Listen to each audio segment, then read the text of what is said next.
Hello, welcome to another video of Fruity in the Kitchen. Today we are going to make some potatoes. You need to peel your potatoes and cut them into smaller pieces.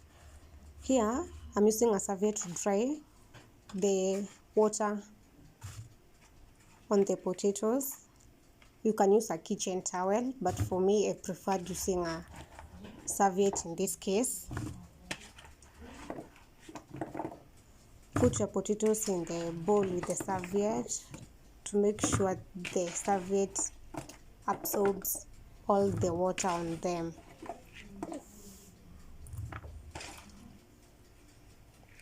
Keep adding your potatoes on the bowl with the serviette. The serviette should be at the bottom. Keep adding the potatoes. Here I'm drying them, making sure all the water goes at the bottom so that it can be absorbed by the serviette. And now it's time to shift the potatoes into another bowl so that I can be able to remove the serviette at the bottom, since it already had so much water. I couldn't have pulled it out. I transfer the pieces of potatoes into another bowl, but after removing the serviette, I return them into their previous bowl. Here I'm tapping the water that might be on top of the potatoes. The next step was to add my spices. I used garlic powder, paprika. This is where I put my paprika in this container. That's paprika. This is garlic powder.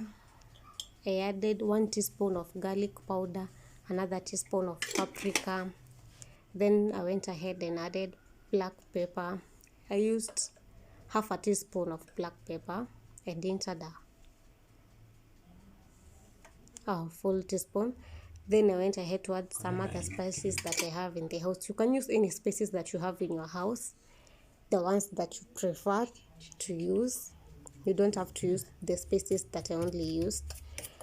I mixed up all the spices. I tried to mix them well, all of them.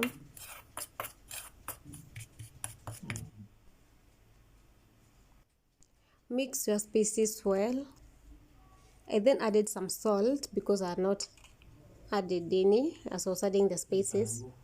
Add your salt and mix the salt with the other spices.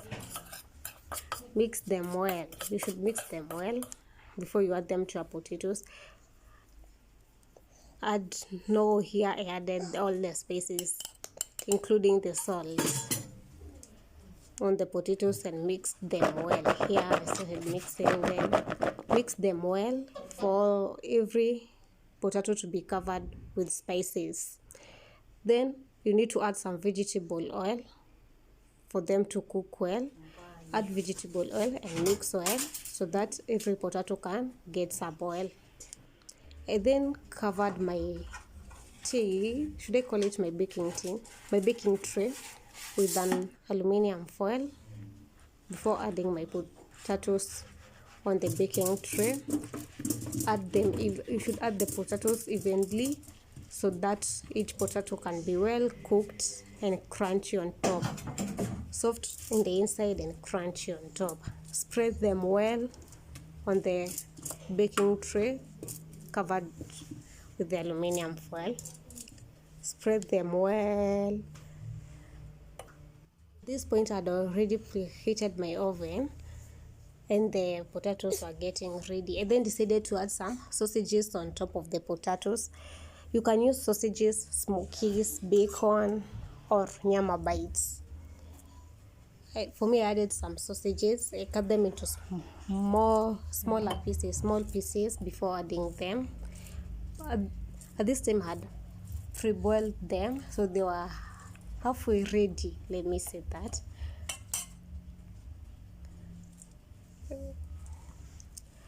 I went ahead to cut the second. I used 2 sausages in this case. I went ahead to cut the second one.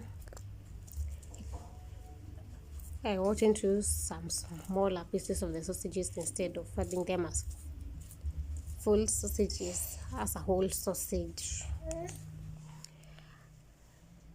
I used the bowl that had the potatoes to cover the sausages with the oil that was on the bowl instead of it going to waste. I mixed them well, the oil and the sausages, before adding them on top of the potatoes that were already in the oven. Here I'm adding the sausages and the potatoes. Here the potatoes were already halfway ready, but I had to put them in the oven again to get crunchy. They were ready but not crunchy. Here, now they were ready to be eaten. Very ready, and they were so sweet. You should try this recipe and let me know in the comment section how yours turns out. They were so crunchy on top and very soft on the outside. I hope you can see the brown on top. I love them so much, and this was my first time trying this recipe. I hope you enjoy.